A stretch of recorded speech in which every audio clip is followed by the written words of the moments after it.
Atypical একটা case, মানে এই ধরনের কেস সাধারণত পাওয়া যায় না।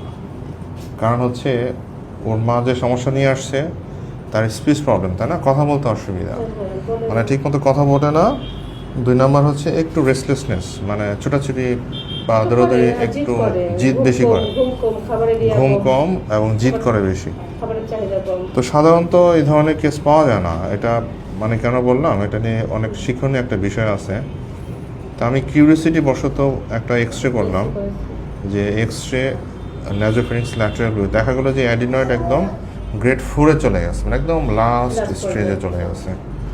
তো দেখেন ওর কিন্তু বারবার ঠান্ডা কাশি ওরকম হয় না, তাই না, ঠান্ডা কাশি ওরকম হয় না। আচ্ছা, রাতের বেলা কি হা করে শ্বাস নেয়? মানে হা করেও খুব একটা শ্বাস নেয় না, কিন্তু তার অ্যাডিনয়েড গ্রেড 4-এ চলে গেছে।